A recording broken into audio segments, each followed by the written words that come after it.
আজকের রেসিপি একটি নতুন নাস্তার রেসিপি। এই রেসিপিটা দেখতে যেমন সুন্দর, খেতে অসাধারণ। আমরা বিভিন্ন রকমের রেসিপি খেয়েছি আম দিয়ে। তো বন্ধুরা, এই রেসিপিটা যদি না খেয়ে থাকেন তো একবার অবশ্যই বাড়িতে তৈরি করবেন। তবে চলুন বন্ধুরা, কিভাবে এই নাস্তার রেসিপিটা তৈরি করি দেখে নিই। তো চলে এসেছি রেসিপিতে। দেখতেই পাচ্ছেন বন্ধুরা, এখানে আমি একটি আম নিয়ে নিয়েছি। এই আমটি হচ্ছে সাদুল্লা আম। তো আপনারা এই মিষ্টি ধরনের আম নেবেন, খেতে খুব সুন্দর হয়, টেস্টি হয়। তো বন্ধুরা, দেখতেই পাচ্ছেন আমটাকে আমি ছাড়িয়ে নিচ্ছি। খুব সুন্দর করে ছালটা ছাড়িয়ে নিয়ে এই যে দেখতে পাচ্ছেন খোসাতে লেগে আছে সেই মাড়িগুলোকে আমি চামচ দিয়ে এইভাবে ছাড়িয়ে নিচ্ছি। তো এই রেসিপিটা বন্ধুরা স্কিপ না করে প্রথম থেকে শেষ পর্যন্ত দেখবেন, আশা করি সবাইকে ভালো লাগবে।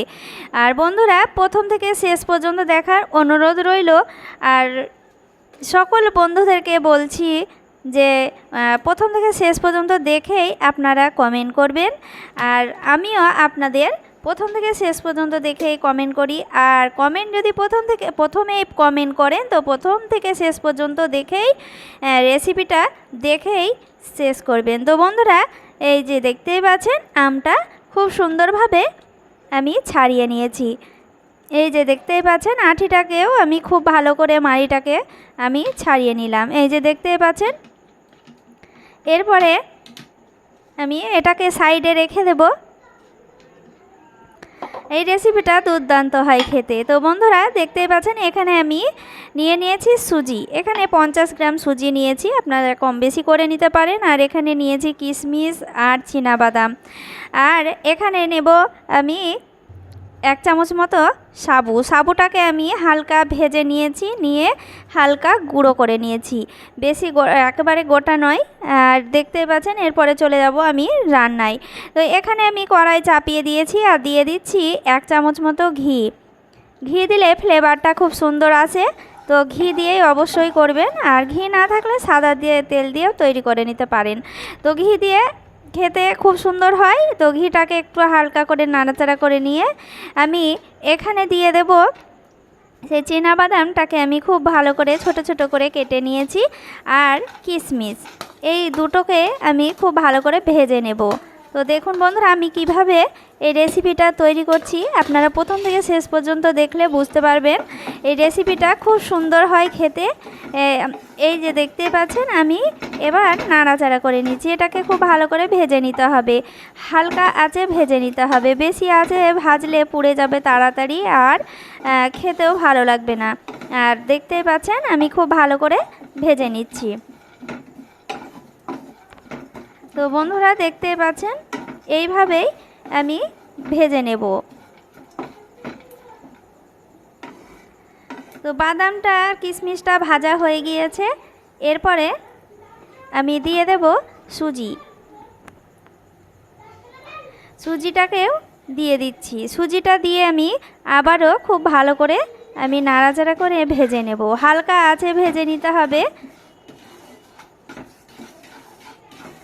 আর এই রেসিপিটা খেতে কিন্তু বন্ধুরা দারুণ লাগে। সকালের নাস্তার সময় যদি এটা তৈরি করে দিতে পারেন, এটা সকালে ব্রেকফাস্টে, তো বন্ধুরা সারাদিন মানে দুপুর পর্যন্ত পেটটা ভরে থাকবে। ছোট বড় সকলেই পছন্দ করবে এই রেসিপিটা।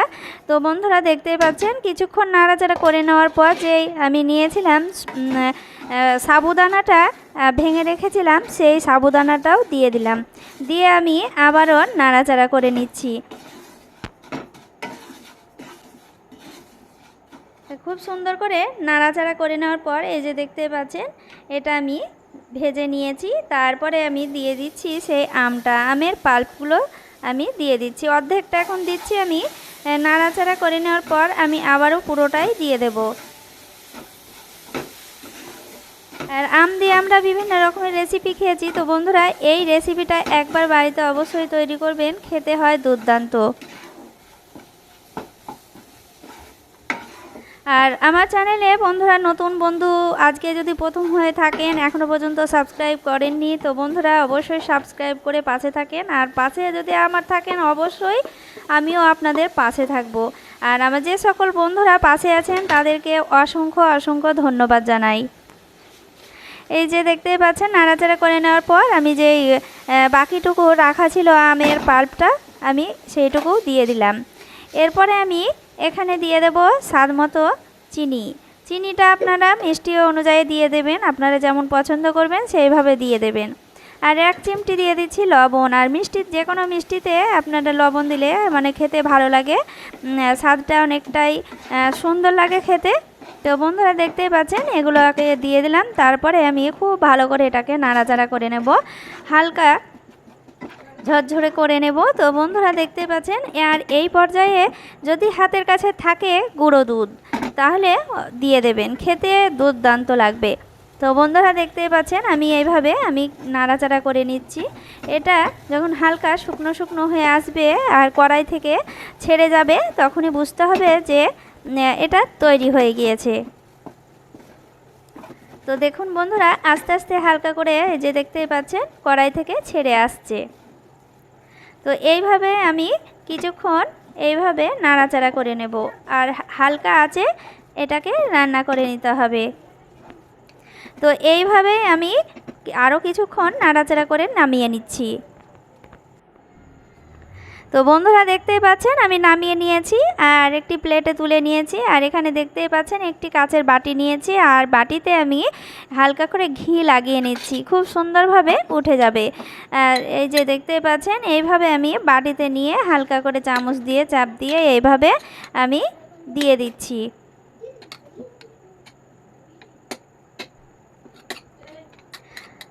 এই যে দেখতে পাচ্ছেন বন্ধুরা এইভাবে আমি পুরো বাটিতে আমি পুরোটাই ঢেলে দেব। আর এই রেসিপিটা বন্ধুরা খেতে দুর্দান্ত হয়, খেতে খুব সুন্দর হয় আর পেটে অনেকটাই দলা পড়ে থাকবে। খুব সুন্দর একটি রেসিপি, হেলদি একটি রেসিপি। এই রেসিপিটা আপনারা বাড়িতে অবশ্যই তৈরি করবেন। দেখতেই পাচ্ছেন বন্ধুরা আমি কিছুক্ষণ 5 থেকে 10 মিনিট রেখে দেওয়ার পর আমি এই যে দেখতেই পাচ্ছেন বাটিটা আমি ঢেকে তুলে দেখাচ্ছি। দেখতেই পাচ্ছেন বন্ধুরা খুব সহজে উঠে যাবে।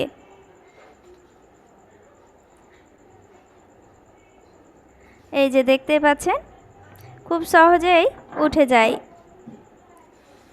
আর দেখুন বন্ধুরা এই আম দিয়ে এই রেসিপিটা খেতে হয় দুর্দান্ত। এইভাবে যদি বাড়িতে তৈরি করেন তাহলে সকালে ব্রেকফাস্টে এই রেসিপিটা তৈরি করে দিলে দুপুর পর্যন্ত পেটে দলা পড়ে থাকবে। খুব সুন্দর একটি রেসিপি। আর এই রেসিপিটা আপনারা বাড়িতে অবশ্যই তৈরি করবেন। আর রেসিপিটা ভালো লাগলে অবশ্যই লাইক কমেন্ট শেয়ার করবেন। আর বেশি ভালো লেগে থাকলে বন্ধু বান্ধব আত্মীয় স্বজনকে শেয়ার করে দিতে পারেন, যাতে সকলেই সুন্দর সুন্দর রেসিপি শিখে নিতে পারে। তো বন্ধুরা দেখতেই পাচ্ছেন আমি একটু কেটে দেখাচ্ছি কেকের মতোই। তো বন্ধুরা দেখতেই পাচ্ছেন কতটা সুন্দর, এই যে দেখতেই পাচ্ছেন। তো বন্ধুরা সকলে ভালো থাকেন, সুস্থ থাকেন। আবারও দেখা হবে আরেকটি নতুন রেসিপি নিয়ে। সবাই ভালো থাকেন, ধন্যবাদ।